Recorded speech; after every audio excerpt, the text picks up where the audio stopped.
Okay, it's been a while since I've done a YouTube video. Uh, Basically, I had some issues with the good old Google and Gmail and whatnot, which messed up my whole account. So rather than belabor that, start a new account. I can still link to the old videos, although I can't make comments or that kind of thing. But it is what it is. So here we are with getting started with some new videos, and we'll go ahead and get that into the mix. So today I kind of wanted to talk about just some new things that I'm doing. So let me kind of give some background a little bit. Originally from New York City, as some of you might know that have been following me, listening to my podcasts, whether it be Getting a Leg Up or Free Culture or A Connector. I had a series of them. I actually started podcasting kind of early on in the initial wave, where it was just basically a bunch of people that um, were doing it for fun, or just with the personal connections. Wasn't a lot of mainstream media people coming over into it that already had a big following and whatnot. But obviously that's a long time ago. And so anyhow, I'm based here in Taiwan. One of the things that I'm doing, part of my business services. So my main business has been involved in export manufacturing and supply chain management services. So basically working with foreign customers, primarily in the US, somewhat sometimes Europe, and doing service work for them here, helping them with sourcing issues, production issues, shipping issues, et cetera, doing a lot of troubleshooting, providing management services if they have staff here, if they want to add staff here, or even add an office. We can help them with all of those services and management as needed, as well as inspections and sourcing, as I mentioned, that kind of stuff. In addition, we have a lot of contacts through that with local companies, manufacturers, and whatnot, and just my personal professional experience here. So we are also offering English business communication services, motivational speaking, sales training seminars, this kind of thing, because there's a lot of manufacturing that's done here, a lot of products that are made here, that are developed here. And of course, there's some real challenges because the Taiwanese are not native English speakers. So it's a different language and a different culture. And while a lot of them are doing pretty good, some of them could still use help. And so that's where I fit in, because I speak their language. 我来台湾30多年，那我的中文算还可以了，有点溜，所以我有这个国语沟通能力，还有这个台湾文化的那个明了的一个程度。So I was just explaining in Chinese that some of the facts of life of me being here, and it's a good fit. Also providing service to companies and professionals on this side. So on that note, I started out in sales like way back when my first actual sales job was in Brooklyn, New York. It was at the first, as far as I know, it's still the only full-blown shopping mall in Brooklyn. It's called Kings Plaza.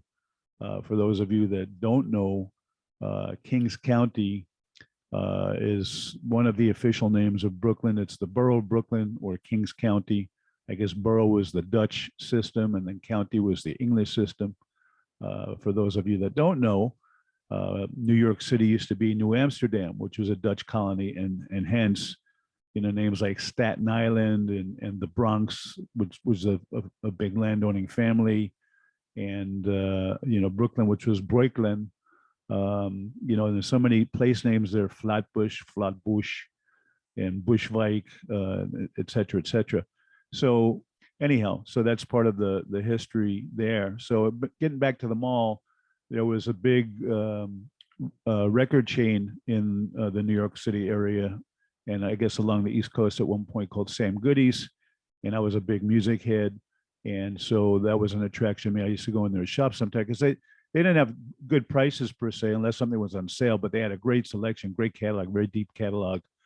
And I started, I was like a teenager. So it was like a, after school job. I started as a busboy and, typical grunt work, empty the trash and, clean up spills if a customer dropped a soda or something and this, that kind of stuff. And then one day I think it was the assistant store manager came over to me, or maybe it was the department manager, said, Mark, he said, we have an opening in the record tape and audio department. Would you be interested? I said, so what's up with that? He said, well, it involves some sales. I said, look, it was simple math. Anything was better than being, the stock boy, the trash boy or whatever.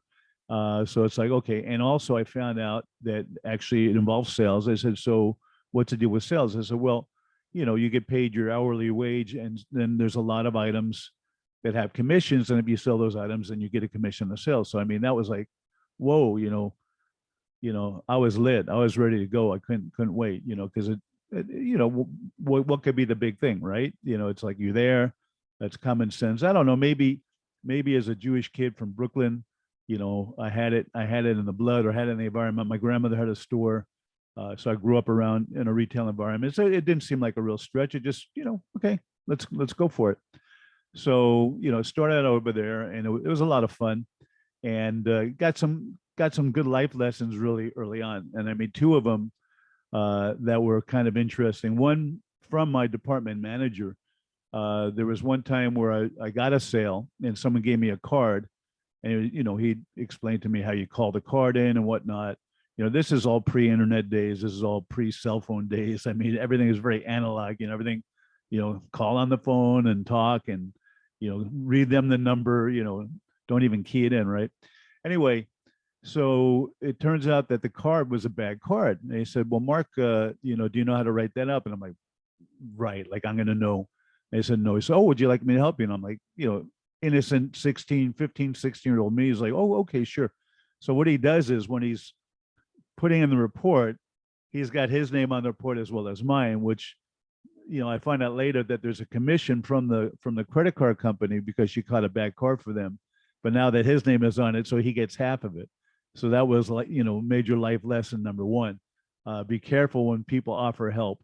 Number two, there was an old guy, I remember his name was Saul. I mean, I was a kid, he was probably grandpa age.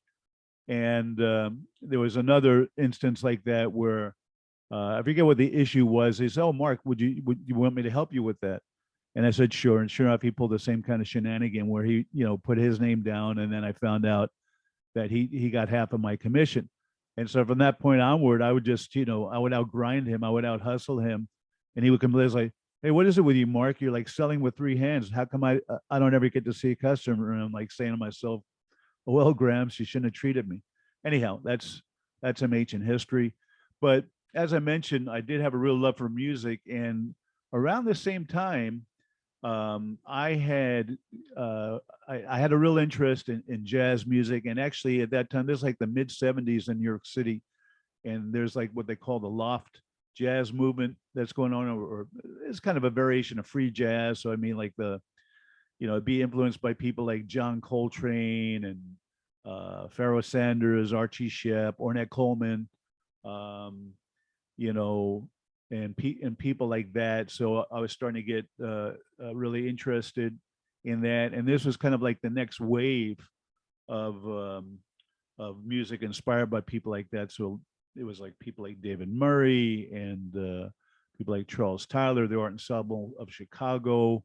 A lot of like creative musicians from Chicago were moving into New York. Muhal, Richard Abrams, Anthony Braxton. Some of the sidemen that used to play with Miles Davis had things going like Dave Holland.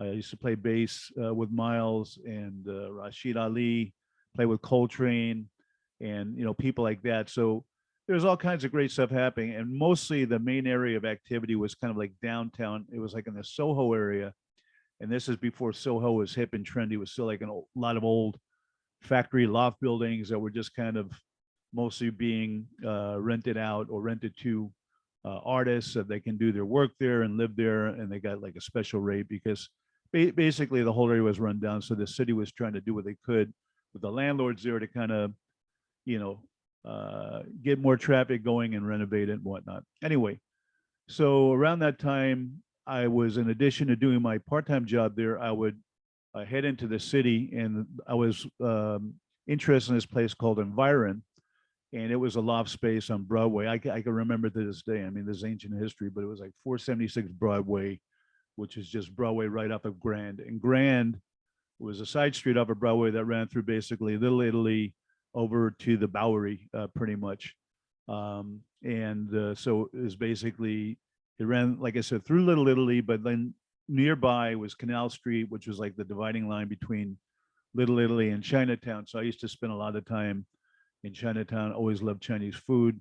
So no great mystery. I live in a place where I eat Chinese food most of the time and end up speaking the language. And my wife is Taiwanese, and my son was born here and grew up here and is, you know, fluently bilingual. Anyhow, so there's always a method to the madness, I guess.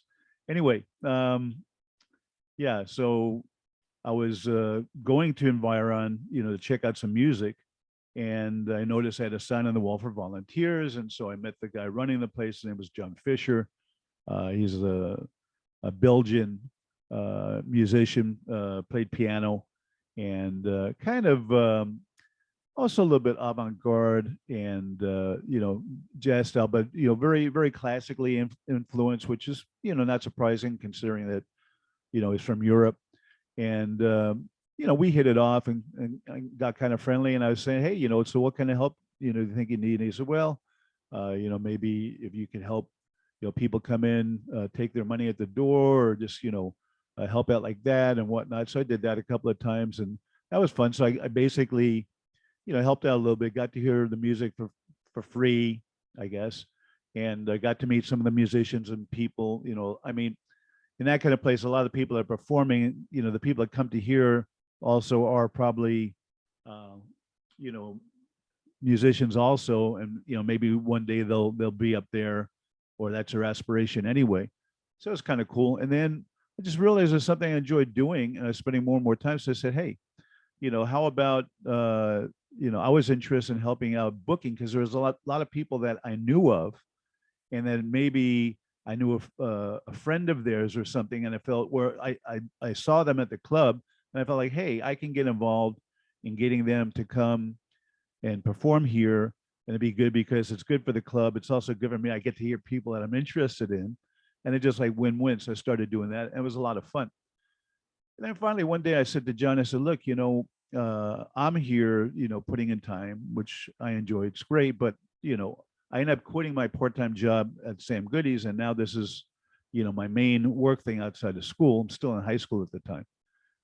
Most people didn't know I was a high school student. You know, I was a big kid. I guess I just thought I was, you know, I don't know, maybe college age or whatever. But you know, I said, so I have an idea. How about, you know, we had no food or beverages or anything. We had, you know, we had a captive audience. Basically, I think we were up on the seventh floor, or you know, we were fairly high up. You know, you come up in the elevator and there's nothing. And I mean, there's nowhere to go. It's not like you just pop downstairs. There were no convenience stores or no 7-Elevens or anything. Not at that time. I don't know about now.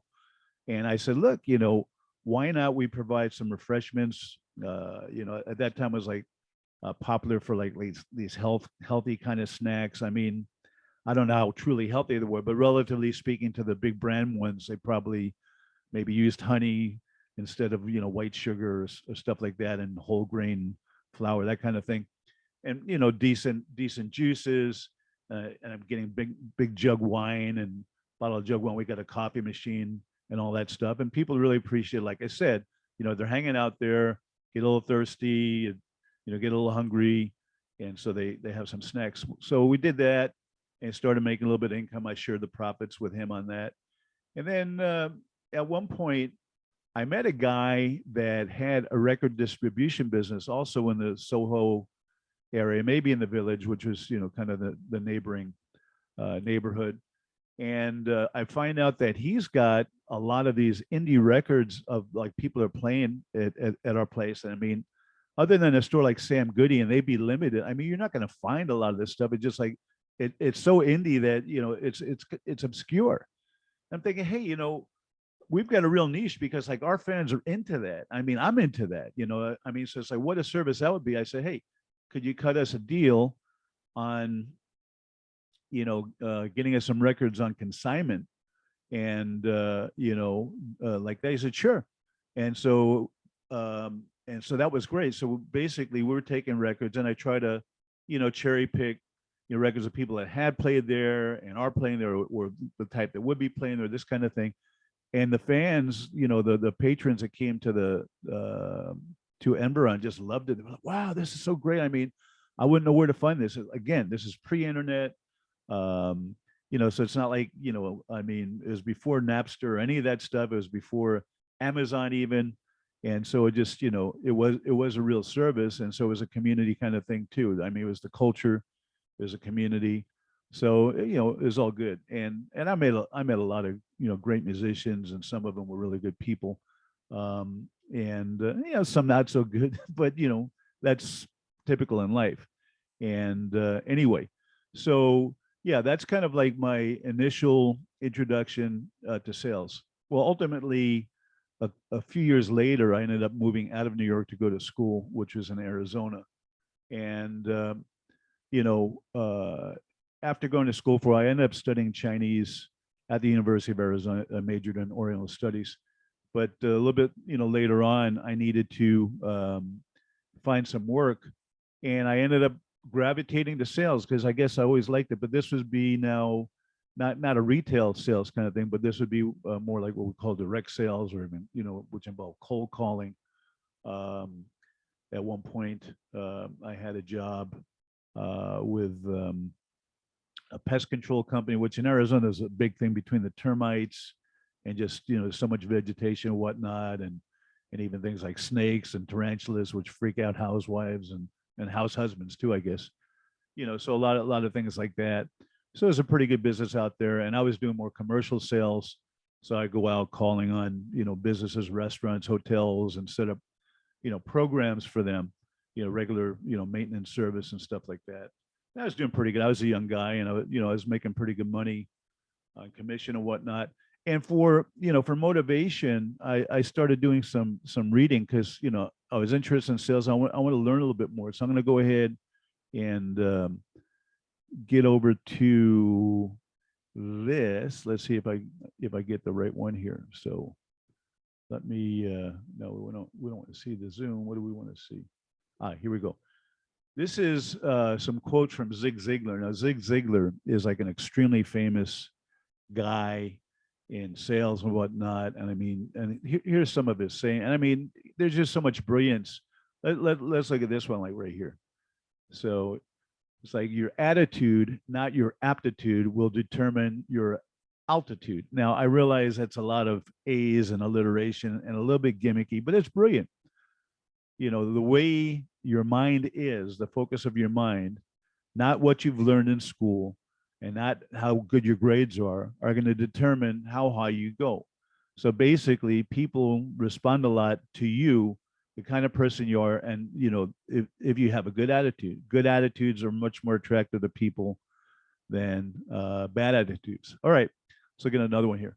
So this one, positive thinking will let you do everything better than negative thinking will. Okay, well, that goes without saying. So, all right, this one is another good one. What you get by achieving your goals is not as important as what you become by achieving your goals. Okay. Um, Basically, I read a lot of his stuff because I wanted to find out more about kind of, let's call it the science, or the I guess the philosophy, the psychology of sales. And one of the things I learned from him was that when you're talking to people, you need to realize that what people are basically buying is you. And I mean, so if you feel like you're a halfway decent person and you feel you've got some things of benefit, some things that have value to offer people, you need to focus on that. Don't look at that you're imposing on people. and you realize not everyone's going to buy. First of all, what I really learned, the key lesson from is qualifying the prospect, which means, for example, if I'm selling frying pans, if someone doesn't have a stove, if someone doesn't have a house, if someone doesn't cook, they're not in my market. So if I meet people, you need to find out firstly, are people in the market for what you have nowadays? We talk about TAM, total accessible market. Well, basically, the people you're talking to, are they part of the TAM? If they're not, don't waste their time. Don't do them that disservice. You're going to end up getting frustrated and you're going to waste your time. But if they are, realize, okay, now you have the opportunity to provide service, and your job is to make it clear to them how you can provide them with service and benefit them. And one of the other things that I really learned from him that was very helpful was that when you talk to people and you're basically making a proposition, you're basically making an offer, you need to do it in such a way that there's a better chance of you getting a yes. So in other words, you don't ask people, oh, would you like to buy something? Because, there's only two answers, yes or no. And it's very easy. Most people just say no. Now, he taught things like, well, if you were going to buy, would, for example, would 2 o'clock on Thursday be a good time to come and see you, or would 4 o'clock on Friday be better? In other words, present propositions that you have a much better chance of getting yes. So either one, whether it's yes to Thursday or yes to Friday, they're both wins for you, and things like that.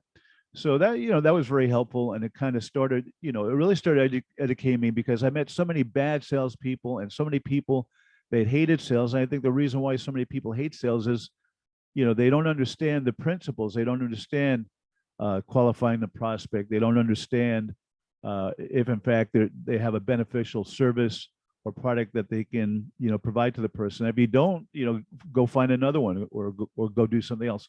And basically, the whole principles behind sales is just, it's part of life skills. I mean, if you're a teacher, if you're a husband, a wife, or a student, I mean, you're involved in some form of sales, in the communication skills, people skills, etc. Regardless. Now, there was one other guy. I don't have any of his quotes to show you over here, but what I will do is just tell you one, because I remember really well a couple of the key ones. There was a guy named I mentioned I was in the pest control company. So for additional income, a friend of mine was involved with a multi-level marketing group called A.L. Williams. And if don't think they're still around anymore, but at that time they were making headway, because it was basically people selling, mostly part-time. They were selling term life insurance, and also offering mutual funds as a suitable investment on the back of that. Now, why that was is because the conventional life insurance product was what they call whole life, which is basically has both insurance and investment mixed together. And so it's not transparent on how much you're actually paying for insurance and how much is being invested, and have a lot of fees that siphon off a lot of that money. So it's pretty convoluted, and like I said, a little bit predatory. And so Art Williams was a school teacher from Georgia. He was actually a high school football coach, and like most teachers, they're always looking for some extra income. They like their work, they're dedicated to it, but they have time off during the summer, and they're always looking for some extra income. So Art Williams, got this idea through some friends that he knew, and so he started doing, became very successful. Now, the thing I like about Art Williams is just a good old common sense. He's a good old boy from Georgia. He had some good old common sense, and a couple of the things that he would say is like, number one, don't ever forget, all you can do is all you can do. Now, it sounds kind of duh, but think about it. It is pretty deep, actually. It's pretty profound, because what he's saying is, hey, if you haven't done all you can do, then that's not all you can do. But if you have, be confident in that, rest in that, and just don't beat up on yourself, and don't kick a dead horse. So that's the wisdom in that.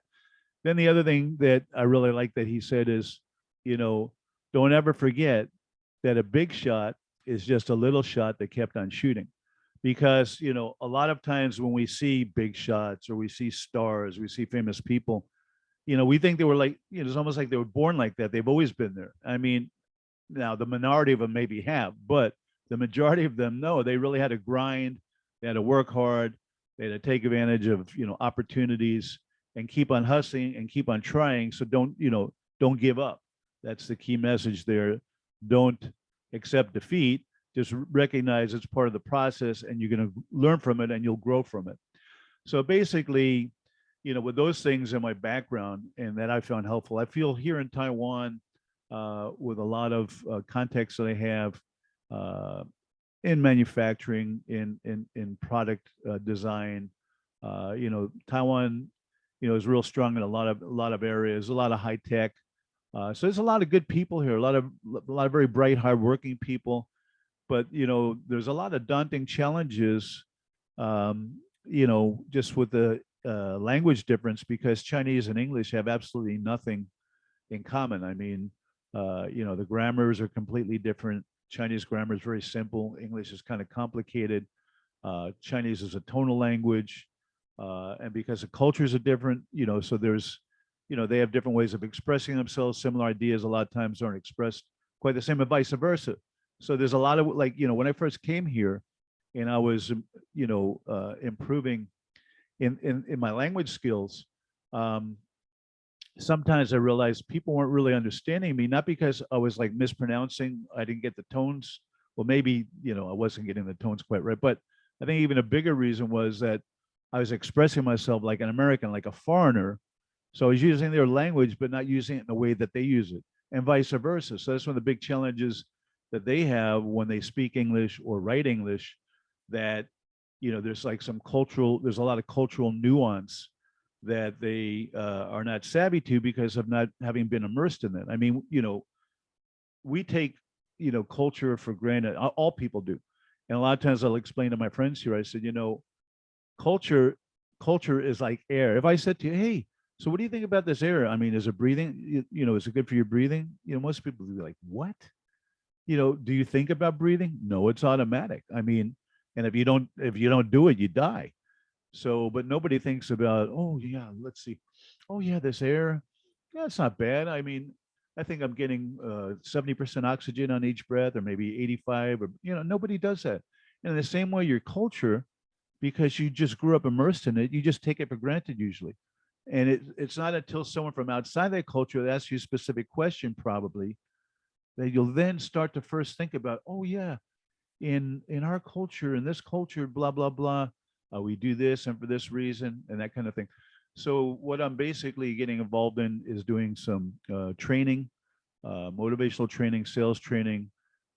There's a lot of sales and technical sales people here, and I have a lot of technical background from my working in industry here, in the mechanical side, also somewhat on the electronic side, and now through software technologies, etc. And also motivational training, because in this culture there's a lot of pressure on people in education. So a lot of people, education, particularly studying English, has been a very negative experience, and so they feel a lot of pressure about it, and that adds to the challenge. And so I'm kind of helping companies with this, with key staff, get some more training, and provide a little bit more of a positive motivational atmosphere to challenge and encourage them in developing their English skills, particularly as it applies to business, whether it be verbal, being with customers live or on Zoom here, etc., in email, seminars. With COVID, it's kind of thrown a big wrench in it. I mean, there's still, trade shows and whatnot, but, less, and people aren't traveling as much. There's a lot more of the activities online, and, so helping them with things like that. So anyhow, so this will be the first show of the new series that I've got going here. And we'll go ahead and continue to update on different topics. But I just want to kind of get back in the the rhythm of things, and I will go ahead and put this audio out as a podcast as well. And I just want to touch base with you again, get this new channel going, and hopefully this time not screw up my password and get shunned by Google and have to go through the pain of starting up a new account and all that stuff. So I've got redundant recording of passwords and stuff like that. And what they say, once burned, twice stupid. So don't want to be stupid. Okay, so I hope you're all having a great day. Share this with a friend, Taiwanese friend, Western friend, whatever, and hope you find it hopeful. And we'll let you know how this new endeavor is going. And I'll give a link to the site here so you can check things out and keep in touch. So peace out.